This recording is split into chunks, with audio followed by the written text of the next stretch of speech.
What would make this an especially useful conversation for you today? Yeah, so I've been kind of trying to highlight my like strengths and weaknesses. I think what I'm having the most trouble on is weirdly like what I started out with the least amount of trouble on, because I guess I just didn't focus on it as much, which is just kind of getting tripped up with certain types of like logical reasoning questions. Okay, which So types? yeah, so specifically like flaw in the reasoning, or like, the longer, wordier ones that have like, if this, which of these follows like this similar pattern of logic.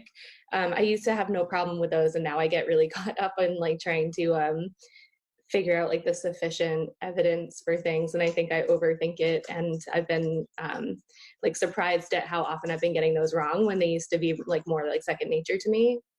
Right, right. So maybe you're overthinking it. Yeah, yeah, so any advice on that would be great. Are these the tougher problems overall? I know you said some of the more complex ones, which are obviously tougher, but how many do you get wrong in the first 10 within a logical reasoning section? um I don't usually think about it in terms of tens, but in terms of like the whole section, I think I usually get like 3 or 4 wrong. That's not bad. 3 or 4 wrong in Yeah, a section. yeah, yeah, but sometimes it's like a lot worse. But on average, it's more like 3 or 4. Okay. I would encourage you to look at the distribution within a section because logical reasoning questions are in a general order of difficulty. Hmm. So most people, if things are going smoothly, they'll get most of the early questions right. And then their accuracy will decrease as the section goes on because you're handling tougher questions. Hmm. And so if you're proficient in the exam and you have a good foundation, then if you're getting easy questions wrong, it could be because you're overthinking them. Hmm. And if you're getting harder questions wrong, that's to be expected because they're harder. And Hmm. there's nothing wrong with you there. And there may not even be trends in certain types you get wrong on the more difficult end. You're just getting them wrong because they're hard. And it could be questions with complex wording, or it could just be those lengthy parallel or principal application questions. And so you might want to focus on those and focus your review on those. And then for the easier ones, just trust your gut. What does your review process look like? So I typically will do either a full practice test or like sections, take a break after I do all of the section or practice test, and then find out which ones I got wrong. And then there's just various like free resources. Sometimes there you can even look it up on certain courses, like for video explanations of things, and I try to just kind of like go through and understand like why the answer I had was wrong. Khan Academy, which LSAT kind of like sponsors, um, actually will tell you, like it'll explain each answer if you go back in, and so I found that to be really helpful just to understand like why. So like if I got something wrong, it'll be like, this is why this is wrong, this is why this is a better choice. It's not always that easy, but that's been my review process. Good. So explanations are good and they're useful, but only to a certain point. And Khan Academy, I think it's really great because it gives you a bunch of free exams. I mean, why Mm-hmm. wouldn't you want that? But it's really a collection of explanations more than a cohesive system. It also reuses the same questions Yeah. over and over, I've noticed. Yeah, Yeah. exactly. It's such a limited set of questions. And so Mm-hmm. I'd say for your review, look at explanations at some point for the ones that give you the most trouble, but also look at your own thought process, not just why the right answer is right and why the wrong answer is wrong, but what is tempting about the wrong answer that makes you pick it? What Mm-hmm. makes you personally pick it? What were you misunderstanding? What were you reading into the text that wasn't there? And Mm-hmm. then for the right answer, what made it seem unappealing to you? There are certain tricks in how LSAC writes these questions, and you're uniquely prone to falling for certain specific tricks. Everyone has their own idiosyncrasies in their way of thinking, but you Mm-hmm. got to see what gives you trouble so that you can avoid making the same mistake again. Because if you just move on and you don't thoroughly understand it, you will make that same mistake again, and that trick will come up again. The exam Yeah. just repeats itself over and over in different forms. Yeah, that's really good advice. When you coach people on how to do that, like looking at your own reasoning, like are there other questions that you can ask yourself other than just like, what was I thinking? Like why did I get this wrong?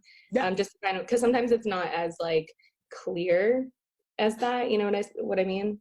sure. You also want to look at what were the different ways that they increased the difficulty level of a given question. Because there could be 5 or 10 things that make one question difficult.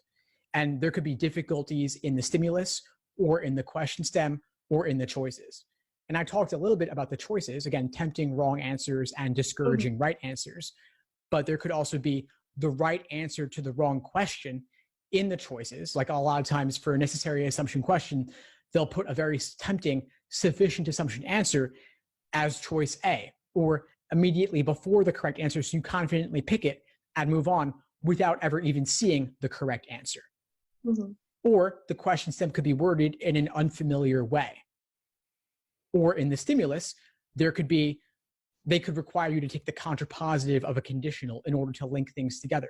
Or they could include words like unless, except, until, or without. Or they could make the structure conclusion, evidence, then subconclusion. So the order of things is scrambled from what would be simplest. Or they might make it on a confusing topic or use abstract language. I mean, I could go on and on. These are all different ways they increase the difficulty. So a level 5 question might include all of the things I just mentioned, and a level 3 question will only include a couple of them. Okay, that's really helpful. Do you know how many, like on average, how many different, like how much of the variety between level 5 and level 3 or like less questions there are in each test? Is there like usually an average, or does it just vary by test? It's meant to be roughly equal. I mean, all tests are equated. So I would suspect that the average difficulty level should be 3, but they will have questions all across the spectrum, because the job of this exam is to separate people all along the band from 120 to 180. And so a level 1 question might separate those in the 120s from those in the 130s and above. So only the lowest scoring students will get that wrong. But then a level 5 question, everybody except those in the 170s are likely to get those wrong. So only 170 plus will get it right. That's the idea.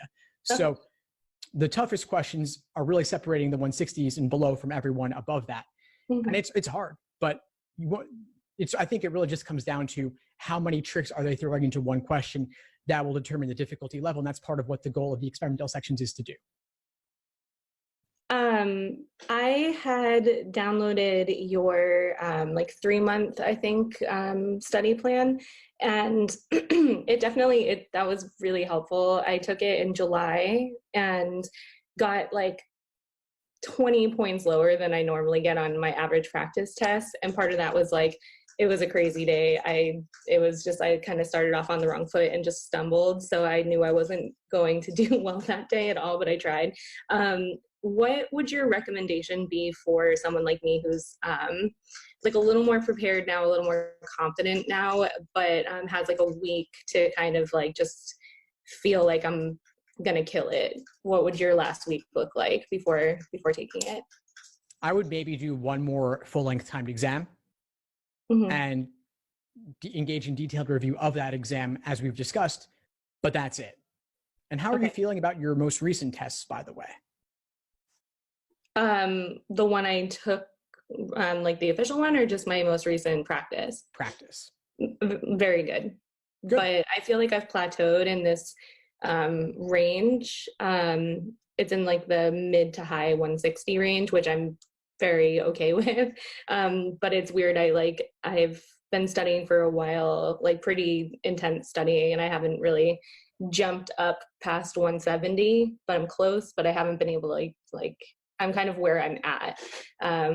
So as long as the stress and the nerves don't like play too much of a factor in at this time, I'm hoping to score closer to that range than I did in the actual exam.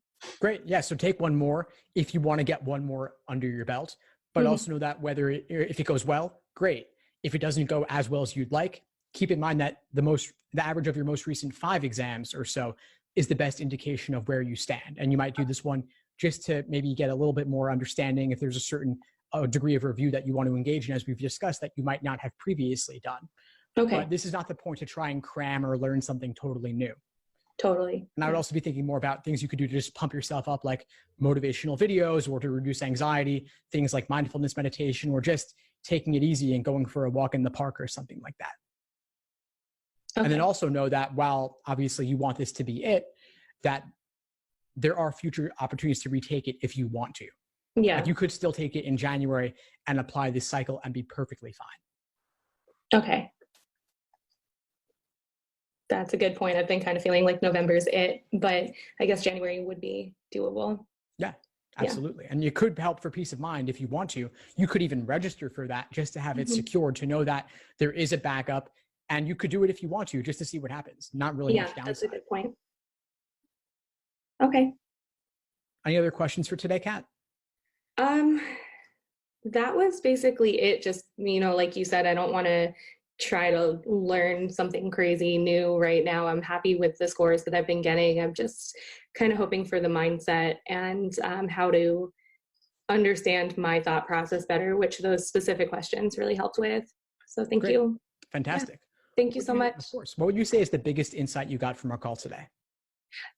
Specifically how to kind of crack open that question of like, what did I miss and how did I make the mistake, or like, why did the wrong answer appeal to me? Not just asking why did I not get the right answer, because I haven't really ever looked at it like that. And I think that'll give me a little bit more of like the whole rest of the iceberg instead of the tip of the iceberg. So that's really helpful. Great. Well, keep in touch and let me know how it goes. I will. Thank you so much. Thanks for tuning into the show. Please subscribe if you haven't done so already to be notified of new episodes as I release them. And feel free to reach out if you need anything at all as you move forward with your prep. I'm happy to help however I can. In the meantime, I'll wish you all the best and take care.